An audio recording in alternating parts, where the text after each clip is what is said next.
Comme toute chose, l'IEF, ce n'est pas facile tous les jours. C'est pour ça que j'ai voulu qu'une maman témoigne et raconte un petit peu son quotidien avec les difficultés qu'elle peut rencontrer en IEF.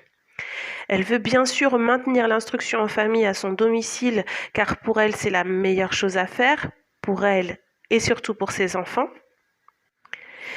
Mais voilà, c'est pas toujours simple. La relation avec les enfants, tout ce qu'il y a à gérer en tant que maman solo et en plus maman IEF solo. Je te laisse écouter son témoignage. Assalamu alaikum wa rahmatullah, bonjour à toutes. Alors je me présente, je suis Norimen, donc maman de 2 enfants, âgés de 8 ans et 9 ans. Je pratique l'école à la maison depuis 4 ans, 3 ans de façon officielle parce qu'à l'époque, en dessous de 6 ans, les enfants n'étaient pas considérés en école à la maison. Donc moi j'ai tendance à dire 4 ans, mais bon, de façon officielle c'est 3 ans. Donc là, voilà, on en est à notre 3e année officiellement. Par où commencer? Disons que les débuts n'étaient pas très simples pour plusieurs points. Donc je suis maman solo et devoir gérer tout ça toute seule n'a pas été évident pour moi. Je l'ai fait pour certaines convictions. Voilà, j'avais des convictions qui m'ont poussée à le faire. Je pense ne pas avoir fait un énorme travail d'introspection avant. Toujours est-il que de toute façon, à ce moment-là, et de toute façon encore aujourd'hui, hein, malgré ce travail d'introspection que j'aurais pu faire et que je peux encore faire, mon choix de maintenir l'instruction à la maison n'aurait pas changé. Voilà, quand on a certaines convictions, certaines valeurs, voilà, il y a des choses qui ne peuvent pas être faites autrement. Donc elles ne sont pas forcément très très faciles à vivre au quotidien. Donc j'ai été confrontée à, je pense comme beaucoup de mamans, hein, tout simplement même les mamans qui ont leurs enfants à l'école, le refus de faire les devoirs. Donc pour nous, c'était le refus de travailler. Donc à l'époque, ils étaient petits, encore niveau maternel, ça allait. Ensuite est venu le CP. J'ai l'un de mes enfants qui est beaucoup plus réfractaire au travail que l'autre. Voilà, ça a été un peu compliqué. Comme je l'avais dit dans un de mes posts Instagram sur mon compte, j'avais mis un titre assez choquant, mais qui pour moi a été, et d'ailleurs toujours je pense réel. J'avais marqué comment l'IEF a bousillé ma relation avec mes enfants. Et, euh, et voilà, je suis toujours plus ou moins de cet avis. Avec un peu de recul, je dirais que c'est pas tant ma relation avec mes enfants qui a été abîmée, mais plutôt l'image qu'ils ont de moi qui a été abîmée. C'est-à-dire que bah, ils ont connu une maman criarde, très très criarde. Euh, Parce que comme je le disais un petit peu avant, je parlais d'introspection. Et je pense on doit tous plus ou moins se connaître. Et moi personnellement, je sais que je suis quelqu'un d'assez stressé et surtout d'anxieux. Et qu'étant maman solo, pardon, j'ai énormément de choses à gérer. Donc je parle en tant que maman solo, mais je sais très bien qu'il existe aussi des cas de mamans qui sont en couple et qui gèrent quand même tout toute seule, parce que parfois on peut être deux et pour autant avoir le sentiment de n'être qu'un.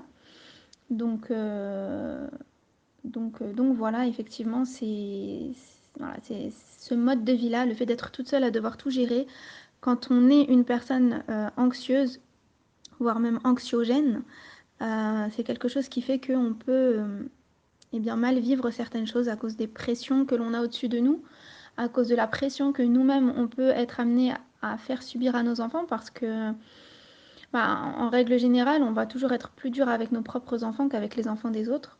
Je pense que c'est quelque chose que tout le monde fait, ou presque. On a tellement d'attentes et d'espérances chez nos enfants que voilà, on leur met une certaine pression. Après, on a tous un passé différent, mais je pense que le passé, en particulier l'enfance, mais pas que, euh, joue énormément sur ce qu'on est aujourd'hui et sur ce qu'on transmet à nos enfants. Donc, encore une fois, voilà, on est tous différents. On peut très bien avoir vécu, on peut être 5 personnes à avoir vécu la même chose et aujourd'hui être des personnes complètement différentes. Mais voilà, c'est vraiment propre à chacun. Si je devais donner un conseil, ça serait vraiment ce travail d'introspection. Vraiment savoir se connaître, apprendre à se connaître, savoir si vraiment c'est quelque chose que l'on peut faire, que l'on est en mesure de faire, parce que l'IEF est très souvent vu comme, je trouve, quelque chose de enfin, quand je dis féerique, c'est que tout est tout beau, tout est tout rose, etc. Bienveillance, c'est toujours les termes qui sont employés. Mais il y a une face cachée et on n'en parle que très peu. Donc je ne pousse pas les mamans à ne pas faire l'IEF, c'est pas du tout ce que je souhaite transmettre dans mon discours, mais, euh, mais il existe des méthodes alternatives. Alors tout le monde ne peut pas forcément y avoir accès, bien sûr, parce que pour pouvoir faire des cours par correspondance, il faut avoir quand même un certain budget, bien qu'il en existe des pas très chers. Après, je pense que c'est en fonction du niveau de l'enfant, au niveau scolaire, où les prix augmentent après, mais ça peut rester faisable. Peut-être avoir du soutien, que ce soit du soutien d'amis, de personnes de la famille, qui peut énormément aider aussi. Donc certes, l'instruction doit être faite uniquement par une personne, mais ça ne veut pas dire qu'on ne peut pas avoir de soutien à côté, sur divers points d'ailleurs. Voilà, mais vraiment, je pense, avant de se lancer dedans, se poser, prendre une feuille éventuellement et réfléchir à euh, toutes les, tous les avantages et toutes les contraintes, parce que c'est loin d'avoir que des avantages. Essayer de trouver des solutions à certaines choses si possible. Il y a toujours des solutions, hein, ça c'est... Chaque chose a sa solution. Parfois, on met du temps à la trouver, mais en règle générale, il y a toujours une solution. Et voilà, vraiment, vraiment se poser et se poser les bonnes questions et trouver les bonnes alternatives. On est à une époque où on a accès aux réseaux sociaux, on a accès à Internet, à des forums, etc. On peut discuter avec des personnes qui pratiquent l'IEF, des familles complètement différentes, que ce soit des familles solo, que ce soit des familles avec voilà, familles nombreuses, que ce soit des couples, que ce soit des familles où le papa n'est pas d'accord, que ce soit des familles où la maman n'a pas envie de le faire et que le papa a envie. Enfin voilà, on peut vraiment discuter avec tout un tas de personnes et se renseigner et demander l'avis. Voilà, c'est vraiment un grand bienfait que de pouvoir agir comme ça. Et voilà, savoir pourquoi on fait les choses, se répéter quand ça ne va pas, se souvenir de pourquoi on s'est lancé dans la chose. Pour certaines personnes, ça va être parce que leurs enfants ont subi des harcèlements scolaires. Pour d'autres, ça va être parce que leurs enfants ont des maladies. Pour d'autres, ça va être des valeurs religieuses. Voilà, on a tous un but, euh, un moteur et, et se souvenir de ça. Voilà, je voulais vous faire part un petit peu de mon ressenti en tant que maman IEF. Donc maintenant, ça fait, comme je vous ai dit, 4 ans. Il y a eu une légère évolution. Je pense m'énerver beaucoup moins qu'avant quand même. Mais je sais ce que certaines personnes vont dire ou penser. On s'énerve tous. Mais il y a des degrés d'énervement. Et pour ma part, c'est parti dans des... voilà, mes cris sont partis dans des tours pas possibles. Et c'est même pas que mes cris, c'est mes paroles. On a tendance parfois à dire des paroles, des propos qu'on ne pense pas. Mais quand on arrive à bout, quand on est à bout, eh bien parfois il y a des choses qui sortent et qu'on regrette très souvent après, mais si ça a été fait, c'est que ça devait sortir.